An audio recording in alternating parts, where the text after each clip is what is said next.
Let's clear one myth right away. Procrastination is not laziness. If it were, intelligent and ambitious people wouldn't struggle with it. But they do, every single day. You know what you need to do, you even want to do it, yet somehow you still delay.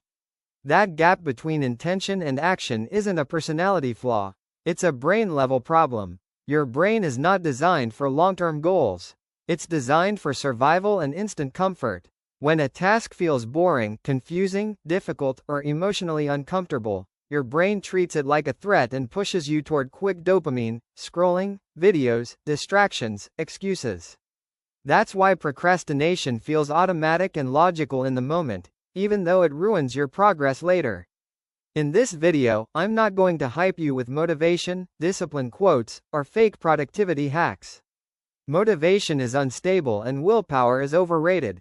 Instead, we'll break procrastination down scientifically and practically, how it actually works, why most advice fails, and what systems genuinely stop delay in real life. So if you're tired of promising yourself, "I'll start tomorrow," watching time slip away, and feeling stuck despite having potential, stay till the end. Because once you understand how procrastination really works, beating it stops being emotional, and starts becoming logical. Procrastination is not laziness, it's a brain issue. Let's get one thing straight from the start. Procrastination is not because you're lazy, unmotivated, or weak-minded. That's an outdated, unscientific take. Procrastination is a brain-level survival response. Your brain is literally trying to avoid discomfort, uncertainty, and mental effort. When a task feels boring, hard, confusing, or emotionally heavy, your brain labels it as a threat. Not a tiger-level threat, but still something it wants to escape from. Your brain has two main systems fighting each other all day. One part wants long-term rewards, success, growth, skills, money, confidence. The other part wants instant dopamine, scrolling, videos, snacks, comfort, sleep. Procrastination happens when the instant reward system hijacks control. And here's the savage truth: your brain doesn't care about your dreams. It only cares about feeling good right now. That's why you don't procrastinate on things you enjoy. You don't delay watching reels, replying to a crush, or eating food. You delay studying, working, exercising, or learning skills because those activities delay dopamine. They promise future benefits, not immediate pleasure. So your brain goes, "Nah, we'll do it later." And later never comes. So stop hating yourself. Self-hate actually increases procrastination because it adds emotional pain to the task. The goal is not to motivate yourself like a filmy hero. The real goal is to outsmart your own brain using logic, systems, and psychology. Once you understand this, procrastination stops being a moral failure and starts becoming a solvable engineering problem. Motivation is a scam, systems are real. Let me break a harsh truth that most gurus won't tell you. Motivation is unreliable garbage. If motivation worked, gyms would be full all year, not only on January 1st. Motivation depends on mood, sleep, emotions, weather, confidence, and random brain chemistry. Building your life on motivation is like building a house on sand. One bad mood and everything collapses. High-performing people don't wait to feel like it. They operate on systems, not emotions. A system means you decide in advance what you'll do, when you'll do it, and how long you'll do it. No debate, no negotiation. Your brain loves debating because debate delays action. Systems kill debate. And when debate dies, procrastination dies with it. For example, "I'll study when I feel motivated" is a procrastination trap. But, at 7 p.m., "I open my laptop and study for 25 minutes" is a system. Notice the difference. No emotion involved. Just instructions. Your brain follows instructions way better than vague hopes. Soldiers, pilots, surgeons, none of them rely on motivation. They rely on protocols. Here's the punchline: action creates motivation, not the other way around. Once you start, dopamine kicks in. Progress feels good. Momentum builds. Waiting to feel motivated before starting is like waiting for your phone to charge before plugging it in. Illogical, right? So stop romanticizing motivation. Build systems so boring, so small, and so automatic that procrastination doesn't even get a chance to enter the room. Your brain fears the size of the task, not the task itself. Most people think they procrastinate because the work is hard. That's wrong. You procrastinate because the task looks too big, too vague, and too overwhelming. Your brain hates unclear targets. When you say, I have to finish this project, or, I need to study everything, your brain panics. Panic triggers avoidance. Avoidance looks like scrolling, sleeping, or, I'll start tomorrow. Your brain is not designed to handle massive abstract goals. It's designed to handle small, concrete actions. Open the book. Write one sentence. Read one page. These don't trigger fear, but when you bundle everything together into one giant mental monster, your brain hits the emergency exit button, procrastination. This is why perfectionists procrastinate the most. They don't delay because they don't care. They delay because they care too much. The pressure to do it perfectly makes starting feel dangerous. So the brain says, let's avoid this emotional risk for now. That's why smart people still procrastinate. It's not an intelligence problem, it's a task design problem. The solution is brutal but effective. Break tasks until they look stupidly easy. Not, study Python, but, open VS Code. Not, make a video, but, write the first line. Once you start, the brain switches modes. Resistance drops. Momentum kicks in. You don't need discipline for the whole task, you only need it for the first 2 minutes. Win those 2 minutes, and procrastination loses its grip. Your environment is stronger than your willpower. Here's a reality check. Willpower is weak, temporary, and overrated. Environment is permanent and brutally powerful. If willpower worked, people wouldn't keep failing at the same habits for years. Your surroundings silently control your behavior more than your mindset ever will. Procrastination is often not a mindset problem, it's an environment design problem. If your phone is on your desk, notifications on, and YouTube one click away, you don't need discipline, you need luck. And relying on luck is stupid. Your brain always chooses the easiest available dopamine source. So if distraction is easy and work is hard, guess what wins every single time? Exactly. The brain doesn't care about your goals, it cares about convenience. High performers don't fight distractions, they remove them. They don't keep junk food on the table and then control themselves.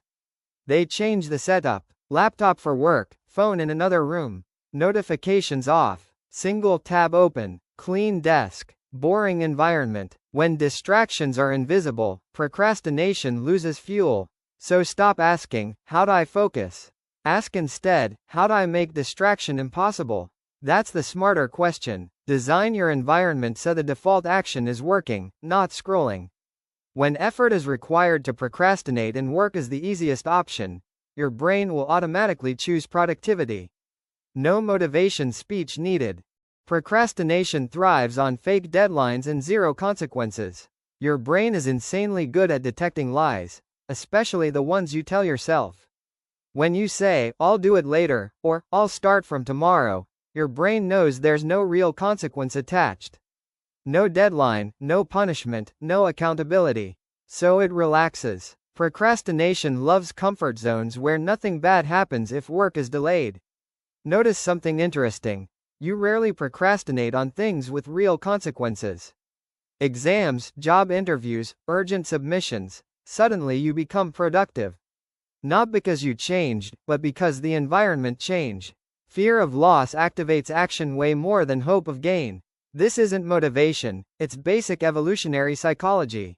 Fake deadlines don't work because your brain knows they're fake. Writing, deadline. Today, on a notebook means nothing if nothing happens when you miss it. Your brain calls that bluff instantly. That's why productivity advice without consequences fails miserably. So you need external pressure, not self-promises. Public commitments, accountability partners, tracking streaks, or time-bound challenges. Even simple rules like, if I skip this task, I lose access to entertainment today, create friction. The brain responds to consequences, not intentions. When delay starts costing you something real, procrastination suddenly feels very expensive. Multitasking is just procrastination in disguise. Let's destroy another popular myth. Multitasking is not a skill, it's cognitive self-sabotage. The human brain cannot focus deeply on two demanding tasks at the same time. What people call multitasking is actually rapid task switching, and every switch drains mental energy. That mental fatigue creates discomfort, and discomfort fuels procrastination. When you study with music, check messages between tasks, or keep switching tabs, your brain never enters deep focus.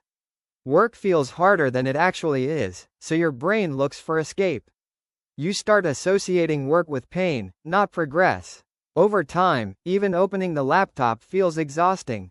That's how procrastination becomes a habit. Deep work feels boring at first because your brain is addicted to stimulation. Silence feels uncomfortable. Single tasking feels slow. But that discomfort is withdrawal, not weakness. Once you push past it, your brain adapts. Focus improves. Work gets easier. And procrastination loses its main hiding place. The fix is simple but uncomfortable. One task, one tab, one timer. No background noise if possible. No constant checking. Short, intense focus sessions followed by real breaks. When your brain knows it only has to focus for a limited time, resistance drops. Focus becomes manageable, and procrastination slowly starves. You procrastinate because your energy is broken, not your discipline. Most people blame procrastination on lack of discipline. That's lazy thinking. In reality, low energy creates low discipline. Your brain runs on glucose, oxygen, and sleep, not motivational quotes. If your body is tired, your brain will always choose the easiest path. No amount of hustle mindset can override basic biology. Look at your daily habits honestly. Poor sleep, junk food, zero movement, constant screen exposure. This combo destroys cognitive energy. When energy is low, even simple tasks feel heavy. Your brain interprets that heaviness as danger or overload and responds with avoidance. That avoidance shows up as procrastination, not because you're weak, but because your system is underpowered. This is why you feel productive on some days without trying, and useless on others even with effort. It's not character, it's energy management. High performers protect their sleep, move their bodies, eat decently, and take breaks. Not because it's trendy, but because productivity is a biological outcome, not a moral achievement. Fix your energy first. Consistent sleep timing, light movement daily, enough water, less doom scrolling. When your energy stabilizes, discipline becomes almost automatic. Procrastination fades not because you tried harder, but because your brain finally has the fuel to work. Emotional avoidance is the real enemy. Here's a deep truth most people never realize. You're not avoiding the task. You're avoiding the emotion attached to the task. Fear of failure, fear of looking stupid, fear of not being good enough, boredom, confusion. All of these emotions make your brain uncomfortable. And your brain's default reaction to discomfort is escape. That's why you can work hard on some things and completely avoid others. The avoided tasks usually trigger self-doubt or pressure. What if I fail? What if I waste time? What if I'm not smart enough? Instead of facing these thoughts, the brain chooses instant relief, scrolling, sleeping, distractions. Short-term comfort, long-term damage. Procrastination becomes a coping mechanism. A bad one, but still a coping mechanism. And beating it doesn't mean forcing productivity. It means learning to sit with discomfort without running away. High performers don't feel less fear, they just don't obey it. The practical move: label the emotion. Literally say, "This feels uncomfortable because I'm scared of failing." Naming the emotion reduces its power. Then start anyway, badly if needed. Progress doesn't require confidence. Confidence is a side effect of action. When you stop running from discomfort, procrastination loses its emotional fuel. Stop trusting your future self. He's a liar. One of the biggest logical mistakes humans make is overestimating their future self. You think tomorrow you will be more disciplined, more focused, more energetic, more serious. That's a fantasy. Tomorrow you has the same brain, same habits, same weaknesses, just more guilt stacked on top. Procrastination survives because of this lie. I'll do it later when I'm in a better mood. But mood doesn't magically upgrade overnight. In fact, delaying makes tasks emotionally heavier. The longer you postpone, the more mental weight you attach to the task. That's why something simple starts feeling terrifying after weeks of delay. Smart people design systems that don't depend on future motivation. They act when the decision is in front of them, not when it feels convenient. They use timers, fixed schedules, non-negotiable start times. They reduce choice because choice creates delay. Less thinking equals more doing. So here's the brutal fix. Assume your future self is lazy and distracted. Plan accordingly. Do the hard thing now, even imperfectly. Momentum beats planning. Action beats intention. The moment you stop trusting tomorrow and start respecting now, procrastination starts running out of excuses. Build an identity that doesn't procrastinate. At the deepest level, procrastination isn't just a habit, it's an identity problem. If you see yourself as someone who delays, someone who struggles with focus, or someone who starts but never finishes, your brain will subconsciously act to stay consistent with that identity. The brain loves consistency more than success. High performers don't rely on willpower every day. They rely on identity-based behavior. They don't say, "I'll try to work today." They say, "I'm the kind of person who starts even when it's uncomfortable." Identity drives behavior automatically. Once you shift who you believe you are, your actions follow with less resistance. This doesn't require fake affirmations or motivational nonsense. It's built through small, repeated proof. Every time you start on time, even for 5 minutes, you cast a vote for a new identity. Every completed task, no matter how small, rewires how you see yourself.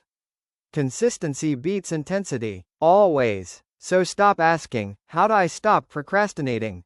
Ask instead, "What would a disciplined version of me do right now?" Then do the smallest version of that action. Not tomorrow, not perfectly, now. That's how procrastination actually dies, not through pressure, but through proof. Procrastination doesn't end because you suddenly become disciplined or motivated. It ends when you stop fighting your brain emotionally and start handling it strategically.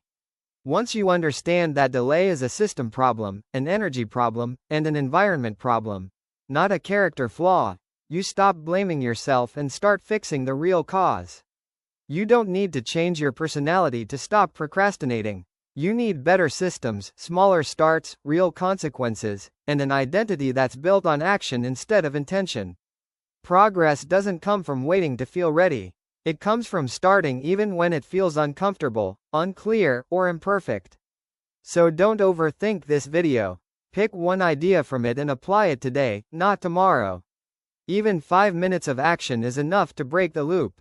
Momentum beats motivation every single time. If this video helped you see procrastination clearly instead of emotionally, make sure to like, subscribe, and share it with someone who's stuck in the same loop.